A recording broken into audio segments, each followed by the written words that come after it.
Hi, today I'm going to cover Monday.com's features and functionalities to handle multiple projects and what they call a portfolio. So it's a new feature that's been released by Monday in the US and EU regions. And this will allow you and your organization to manage multiple projects and their timelines and their statuses and whether or not they're at risk, on track, or off track. So if your organization has program managers or portfolio managers or project managers who need to do this on a regular basis and report up to executive level or leadership team, this video is for you.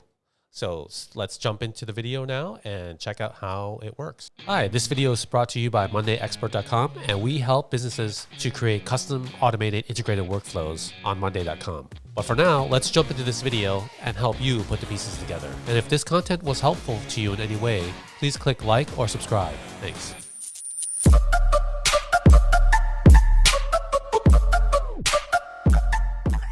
Okay, so today we're going to go over this new feature or functionality that's offered by Monday.com.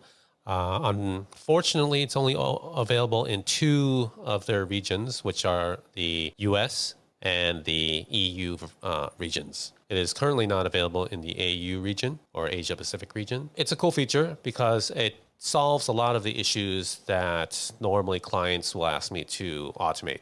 So what it gives you is when you click the plus sign here to add a new board or a new dashboard or doc, you have these two new options, which are project and portfolio.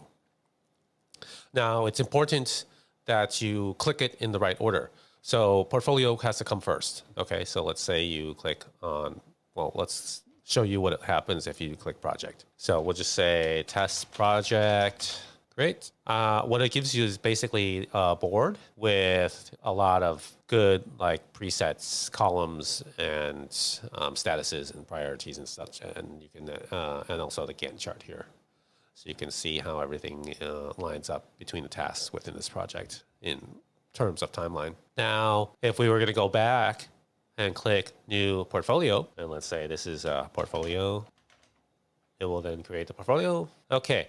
Now you can't, so if we go back to the projects, the idea is if you add the projects that are associated with this portfolio will be shown here. So it's like a high level board and a low level board, right?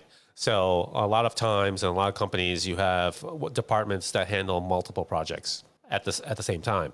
And they have to coordinate the timing between those projects and the timelines between those projects. And if you're using one board per project, it's kind of hard to get that information on timeline and stuff rolled up into into a one view where you can see them together. So this solves that problem.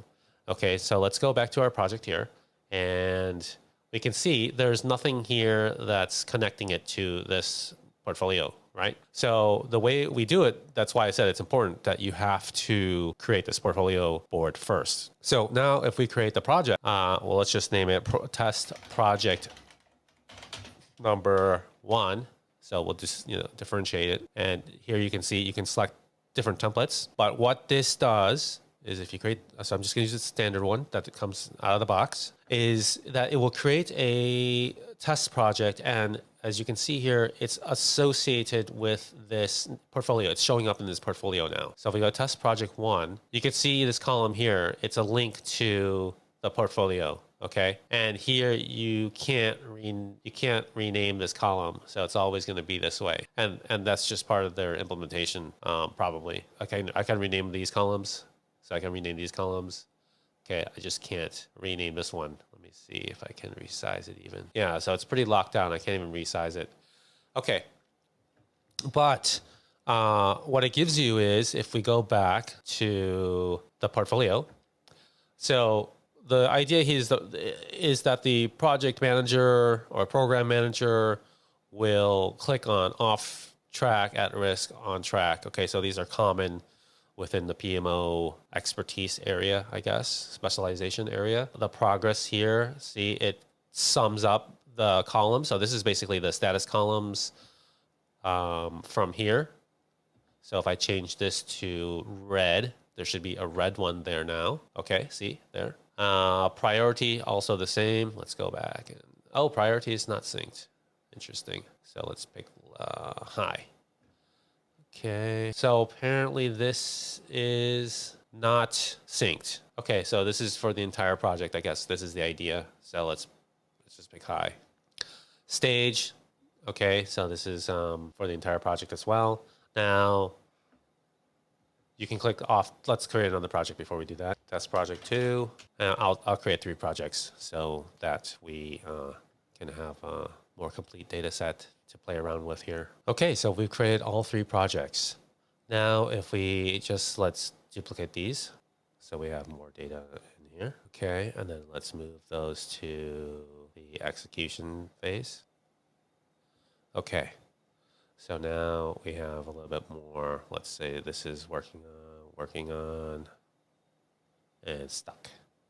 And this will be working on. So there's only one green, one red, and everything else is yellow. Let's see how it's represented in the portfolio. And there it is. It's correct in percentage-wise. Okay, great. And let's say this is a high priority, and this is a medium priority, and this is in progress. Okay, so you can see the idea here is to allow project managers, program managers to report on project level at a high level, which is this board, by changing some of these statuses. So let's say this one is on track, this one is on track, and this one's at risk, off track.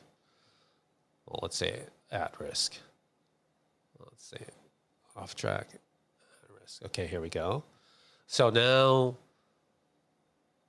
the other column here is the project progress, which I already told you is summary of all of the tasks from the project boards themselves. We also have the priority. Okay, this is a project level. So this would be, it's intended that somebody from the PMO, either program manager or project manager, would change this. And then here, the stage is also intended to be changed here to give it a high level status. So this board would be good for the leadership team to quickly get an overview of what the status is, or department heads, seniors, more senior management stakeholders, to get an overview of everything that's going on within this portfolio of projects.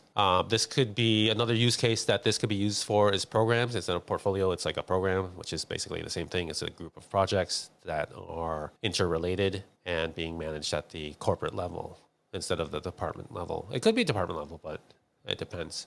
Now, these are the plan timelines. So this is basically also intended for project managers and program managers to kind of tentatively schedule out when they're going to be running. And these are the actual timelines, which are derived from the project boards themselves.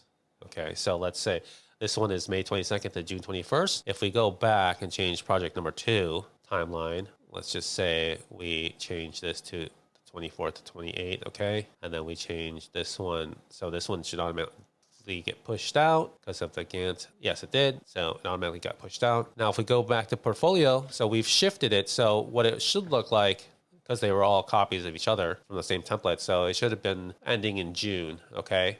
And starting in May 22nd. But now it's starting in July 24 and June 24 and ending in July 15, because we shifted this timeline, which in turn shifted this timeline. So this should show up in the portfolio. So June 24, July 15. So let's go look, and there we go. So that's another feature that it's rolled up here. Okay, so that's very nice as well. So the Gantt chart views are based on actual timeline, and then you can create another Gantt chart to have the tentative timelines. So let's say we add a Gantt chart here, and then, okay, so that's done. So let's go back and add some more tentative timelines or planned timelines. So we'll make this one in August, and we'll make this one in September.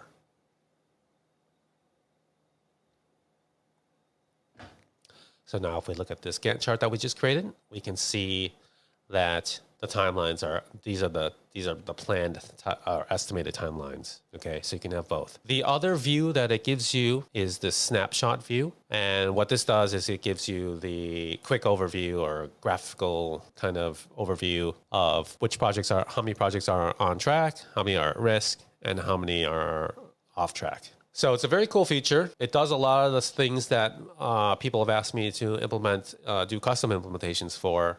It doesn't cover every single thing because sometimes if you, let's say you want to automate, if a project is stuck, then you want to, or something gets stuck or at risk, you want to automate like a notification, or you want to automate a generating some kind of CSV file or PDF file.